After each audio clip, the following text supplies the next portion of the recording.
Mr. Chadha. Mr. Chadha.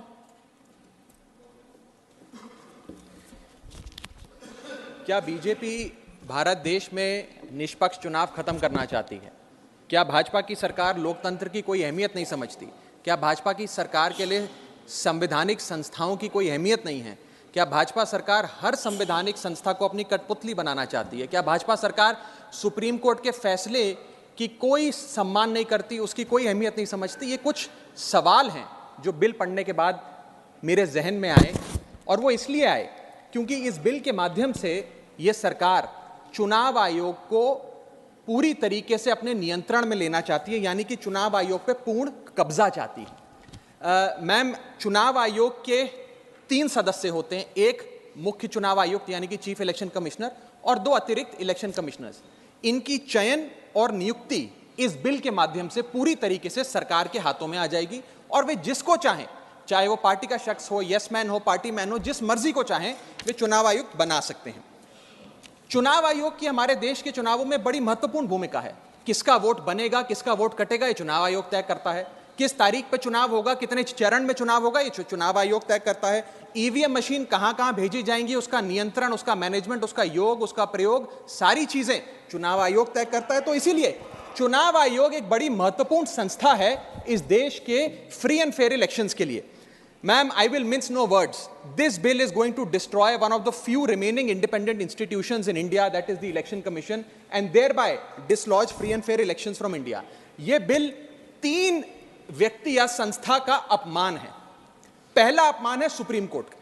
क्यों? क्योंकि supreme court ने इसी साल मार्च 2 को 2 मार्च 2023 को 5 जजों की संवैधानिक पीठ ने सर्वसम्मति से एक फैसला दिया, और वो फैसला ये था कि सरकारी हस्तक्षेप, सरकार का कोई भी दखल चुनाव आयोग की नियुक्ति में नहीं होना चाहिए। यह खत्म करने के लिए हम एक समिति का गठन करते हैं। उस समिति के गठन से मुख्य न्यायाधीश को हटाकर एक कैबिनेट मंत्री को डालकर उसका संतुलन बिगाड़ने का काम और सुप्रीम कोर्ट के फैसले को पलटने का काम इस सरकार ने किया, ताकि एक ऐसी व्यवस्था बन जाए जिसमें जो शख्स ये चाहे वही चीफ इलेक्शन कमिश्नर बनेगा। यह इंसल्ट सुप्रीम कोर्ट की इसलिए है क्योंकि इसी साल के दिए गए संवैधानिक पीठ के सर्वसम्मति के 2 फैसलों को इस सरकार ने सदन के भीतर बिल लाकर बदल दिया। पहला था दिल्ली सेवा बिल, जो 8 दिन के भीतर ऑर्डिनेंस लाकर और फिर सदन के भीतर बिल लाकर बदला गया, और एक ये बिल जो 2 मार्च 2023 के सुप्रीम कोर्ट के फैसले को पलटता है और उस फैसले को पूरी तरीके से रिवर्स करने का काम करता है। मैं आपको यह बताना चाहूंगा कि यह सरकार इस बिल के माध्यम से एक प्रकार से सुप्रीम कोर्ट को खुली चुनौती दे रही है कि आपको जो फैसला देना है दीजिए, अगर हमें पसंद नहीं आएगा हम बिल लाकर उस फैसले को पलट देंगे। दूसरा इंसल्ट या अपमान इस बिल के माध्यम से चीफ जस्टिस ऑफ इंडिया का है।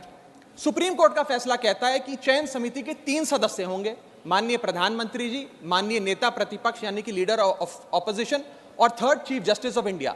इन 3 मेंबरी समिति में से इस बिल के माध्यम से सरकार ने चीफ जस्टिस ऑफ इंडिया को हटा दिया और एक कैबिनेट मंत्री को उनकी जगह बिठा दिया। चीफ जस्टिस ऑफ इंडिया से इतना परहेज कि साफ तौर पे उन्हें इस समिति से हटाने के लिए इस बिल को लाया गया। मैं सरकार को याद कराना चाहूंगा कि समय समय पर इलेक्टोरल रिफॉर्म्स के लिए इस देश में कमेटियां बनी, और अधिकांश कमेटियों ने यह फैसला दिया, यह रिपोर्ट दी, यह सजेशन दिया कि समिति के भीतर चीफ जस्टिस ऑफ इंडिया यानी कि इस देश की न्यायमूर्ति को जरूर होना चाहिए, चाहे वो तारकुंडे कमेटी हो, दिनेश गोस्वामी कमेटी हो, वोरा कमेटी हो, इंद्रजीत गुप्ता कमेटी हो, जीवन रेड्डी कमेटी हो, या फिर इसी सरकार की लॉ कमीशन की रिपोर्ट हो। तीसरी इंसल्ट इस बिल के माध्यम से भाजपा सरकार एक ऐसे शख्स की कर रही है जो व्यक्ति भाजपा का संस्थापक थे, जो व्यक्ति आज भी भाजपा के मार्गदर्शक हैं, जो व्यक्ति भाजपा के भीष्म पितामह के नाम से जाने जाते हैं, वो व्यक्ति जो भारत देश के पूर्व प्रधानमंत्री रहे, यानी कि लालकृष्ण आडवाणी जी, पूर्व उप प्रधानमंत्री रहे।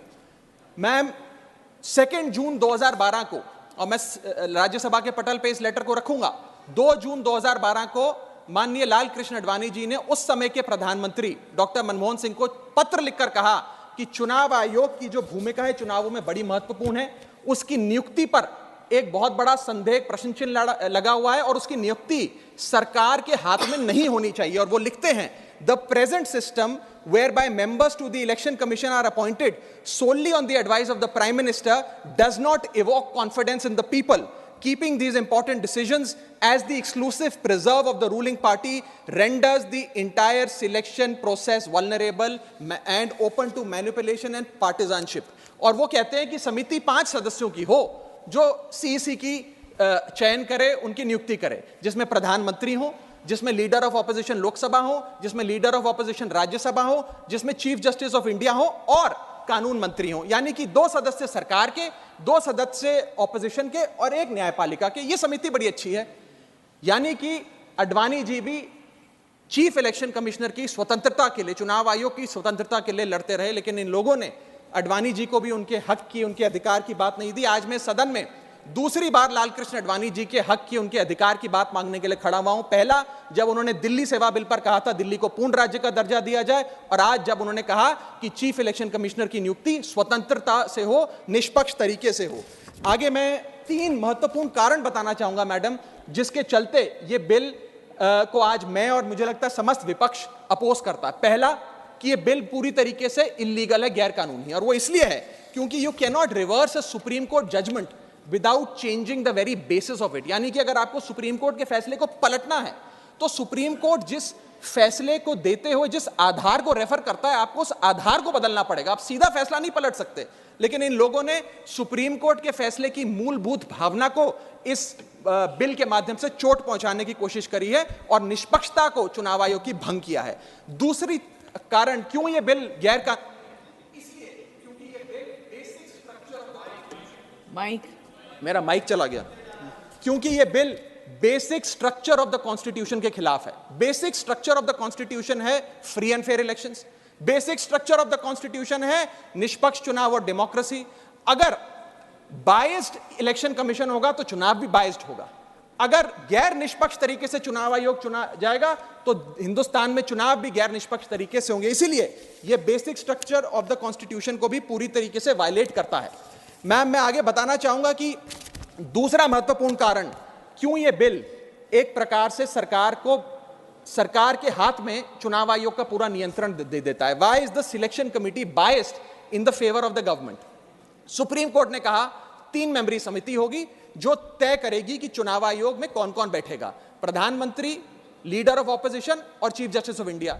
इसमें से चीफ जस्टिस ऑफ इंडिया को निकाल बाहर कर एक कैबिनेट मिनिस्टर को इसमें डालकर पूरा नियंत्रण सिलेक्शन समिति का इन लोगों ने बिगाड़ दिया, जिसके चलते आज इस समिति में सरकार के पास 2 वोट हैं। 2:1 से सारे फैसले मेजॉरिटी से सरकार ले सकती है। इसमें सर्वसम्मति से फैसला नहीं लेना, यूनानिमिटी से फैसला नहीं लेना।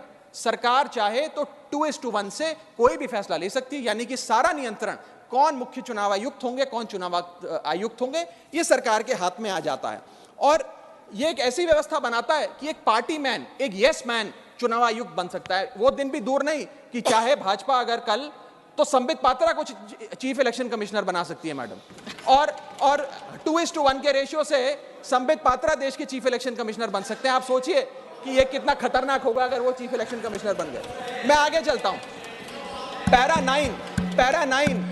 9 इस सुप्रीम कोर्ट जजमेंट का कहता है, the executive alone being involved in the appointment ensures that the commission becomes and remains a partisan body and the branch of the executive. The independence of the commission is intimately interlinked with the process of appointment. यानी कि supreme court ये कहता है कि चयन का जो पूरा प्रोसेस है वो पूरी तरीके से इलेक्शंस कैसे होंगे, फ्री होंगे कि फेयर होंगे, वो तय करता है। मैं आगे चलता हूं, 14 मिनट है मैडम, अभी तो 6 मिनट बाकी हैं। सुप्रीम कोर्ट आगे अपने पैरा 186 में हाईलाइट करते हुए कहता है, a person who is weak-kneed before the powers that be cannot be appointed as the election commissioner. A person who is in a state of obligation or feels indebted to the person who has appointed him fails the nation and can have no place in the conduct of elections, forming the very foundation of our democracy. An independent person cannot be biased. It is important that the appointment must be overshadowed even by a perception that a yes man will decide the fate of the democracy and all its promises. यानी कि केवल निष्पक्ष चयन ही होना जरूरी नहीं है, निष्पक्ष चयन जनता को नजर आना भी जरूरी है। It must not only be done, it must be seen to be done. ये सुप्रीम कोर्ट बात कहता है। मैं आगे चलता हूं। तीसरा कारण कि क्यों हम इस बिल को अपोज कर रहे हैं वो है कि ये जो प्रपोज्ड सिलेक्शन कमिटी है इसमें कोई चेक्स एंड बैलेंसेस नहीं है। चेक्स एंड बैलेंसेस इसलिए नहीं है क्योंकि सारे फैसले तो सरकार के पक्ष में होंगे, 2 मंत्री सरकार के उसमें बैठे हैं, एलओपी को मात्र फॉर्मेलिटी के लिए इसमें बिठाया गया है, तो एक प्रकार का फिक्स्ड मैच इसमें नजर आता है। अब आप ही सोचिए, 3 मेंबरी समिति है जिसमें माननीय प्रधानमंत्री जी हैं, मान लेते हैं हमारे सदन के लीडर ऑफ ऑपोजिशन मल्लिकार्जुन खड़गे जी उसके सदस्य हैं, और 3rd मेंबर अर्जुन मेघवाल जी कानून मंत्री यहां बैठे हैं वो हैं। अब इनकी बैठक चल रही है, इसमें माननीय प्रधानमंत्री जी कहते हैं कि मैं रमेश नाम के शख्स को चीफ इलेक्शन कमिश्नर बनाना चाहता हूं। खड़गे साहब कहते हैं कि मैं रमेश को नहीं सुरेश को चीफ इलेक्शन कमिश्नर बनाना चाहता हूं। क्या अर्जुन मेघवाल जी जो इसी सरकार के कानून मंत्री हैं वो प्रधानमंत्री जी को ये कह सकते हैं कि नहीं नहीं नहीं प्रधानमंत्री जी रमेश ठीक नहीं है, खड़गे साहब ने जिसको नॉमिनेट किया है सुरेश, मैं भी उसी के हक में वोट देता हूं, उसका चयन हो, वो चीफ इलेक्शन कमिश्नर बने? ये तो हो ही नहीं सकता। तो जो सरकार चाहेगी वही होगा। तो एक प्रकार से निष्पक्षता और स्वतंत्रता चीफ इलेक्शन कमिश्नर की खत्म करने का काम ये करती है। हमने बचपन में एक मुहावरा सुना था, जिसकी लाठी उसकी भैंस। तो ये पूरी तरीके से इस बिल में सिद्ध होता है कि लाठी भी इनकी, तो फिर इस कानून के माध्यम से भैंस भी इनकी। मैं आपको एक और उदाहरण के माध्यम से समझाता हूं। मान लीजिए भारत और ऑस्ट्रेलिया का क्रिकेट मैच हो रहा है, उस क्रिकेट मैच में अंपायर कौन होगा वो एक 3 मेंबर की समिति तय करेगी जो मैच कराएगी। वो 3 मेंबर की समिति में एक ऑस्ट्रेलिया के कैप्टन पैट कमिंग्स होंगे, दूसरे ऑस्ट्रेलिया के प्रसिद्ध प्लेयर डेविड वार्नर होंगे, और 3rd भारत के कप्तान रोहित शर्मा होंगे। अब ये 3 मेंबरी समिति अगर किसी अंपायर को चुनेगी तो वो अंपायर तो हमेशा ही ऑस्ट्रेलिया के साथ होगा, क्योंकि 2-1 की बहुमत ऑस्ट्रेलिया के साथ है। तो क्या निष्पक्ष मैच हो सकता है? क्या इंडिया इंडिपेंडेंट मैच खेल सकती है? ऐसा ही कुछ इस चुनाव आयोग के गठन से, इस बिल के आने के बाद इस देश में होने जा रहा है। मैं आगे चलता हूं मैडम, मुझे बोलने दीजिए। इसका माध्यम, मैडम मुझे बोलने दीजिए, मुझे डिस्टर्ब ना करें। यह बिल 3 की टेस्ट पे फेल होता है, the test of independence, the test of neutrality and the test of constitutionality. यह हमारा कॉन्स्टिट्यूशनल इंपेरेटिव है कि देश में चुनाव आयोग निष्पक्ष हो, ताकि चुनाव निष्पक्ष हो। अगर चुनाव आयोग निष्पक्ष नहीं होगा तो चुनाव निष्पक्ष नहीं होंगे और लोगों की आस्था इस लोकतंत्र से डगमगा जाएगी। मैं सरकार को कहना चाहता हूं, अगर सरकार सुप्रीम कोर्ट के इस फैसले को पलटना चाहती है, अगर सरकार चीफ जस्टिस ऑफ इंडिया को इस समिति से हटाने के लिए इतनी बेकरार है, तो मैं आज सुझाव लाया हूं कानून मंत्री जी। 3 सुझाव मेरे, इनमें से अगर आप कोई सुझाव स्वीकार कर लें तो मुझे लगता है सारा हाउस एक आवाज में आपके इस बिल का समर्थन करेगा। पहला सुझाव यह है, ये 3 ऑप्शन लाया हूं आपके लिए। पहला ऑप्शन यह है कि चुनाव आयोग का गठन, कौन चीफ इलेक्शन कमिश्नर होगा और कौन इलेक्शन कमिश्नर्स होंगे, इसका गठन 2 मेंबरी समिति करे, जिसमें 2 लोग हों, प्रधानमंत्री और लीडर ऑफ ऑपोजिशन, ये विपक्ष के नेता। ये 2 मेंबर्स सर्वसम्मति से फैसला ले, यूनानिमिटी से, क्योंकि 2 लोगों में मेजॉरिटी तो हो नहीं सकती, तो 2 लोग सर्वसम्मति से फैसला ले, जो भी नाम तय करेंगे हम सब मान जाएंगे। ये ऑप्शन 1। ऑप्शन 2 मैं देना चाहूंगा सरकार को, जो लालकृष्ण आडवाणी जी ने दिया था। लालकृष्ण आडवाणी जी की बात मान लीजिए, मेरी मत मानिए, आपको आम आदमी पार्टी तो पसंद नहीं, पर अपने पेट्रियार्क फाउंडिंग फादर, आपके पितामह भीष्म लालकृष्ण आडवाणी जी का फॉर्मूला ले लीजिए। 5 मेंबरी समिति, प्रधानमंत्री, कानून मंत्री, leader of opposition in Lok Sabha and Rajya Sabha और चीफ जस्टिस ऑफ इंडिया। ये 5 मेंबरी समिति एक निष्पक्ष चुनाव आयोग का चयन कर लेगी। और तीसरा ऑप्शन, अगर ये दोनों ऑप्शन आपको पसंद नहीं, तो मैं आपको वो ऑप्शन बताना चाहूंगा जो कॉन्स्टिट्यूएंट असेंबली में प्रोफेसर शिबन लाल सक्सेना ने दिया था। वो था कि जो भी नाम ये चयन समिति तय करे, वो नाम सदन के भीतर लाए जाएं और 2/3 बहुमत लोकसभा और राज्यसभा से नाम पास हो जाए, वो आदमी चीफ इलेक्शन कमिश्नर बन जाए। मैं सकारात्मक बहस कर रहा हूं, मैं ऑप्शन लाया हूं। ये इन 3 ऑप्शंस में से कोई भी ऑप्शन चुन लीजिए, सारे विपक्ष को मनाने की, एकजुट करने की जिम्मेदारी मेरी। मैं अंत में अपनी बात समाप्त करने से इतना बस कहना चाहूंगा मैडम, कि ये बिल एक डे लाइट रॉबरी है हमारे देश की डेमोक्रेसी की, लोकतंत्र की। इस बिल के माध्यम से भाजपा डेमोक्रेसी को हाईजैक करना चाहती है। And I on behalf of the आम आदमी party oppose this bill, vehemently oppose this bill, because this bill will ensure that India, which is today known as the mother of democracy, will tomorrow unfortunately be known as for mockery of democracy. Mother of democracy से mockery of democracy तक का सफर आप इस bill के माध्यम से तय करने जा रहे हैं। मैं हाथ जोड़कर आपसे विनती करूंगा, इस बिल को वापस लीजिए। लोगों की देश के लोकतंत्र में बहुत आस्था है, उस आस्था से खिलवाड़ करने का काम मत कीजिए। बहुत बहुत शुक्रिया। जय हिंद, जय भारत।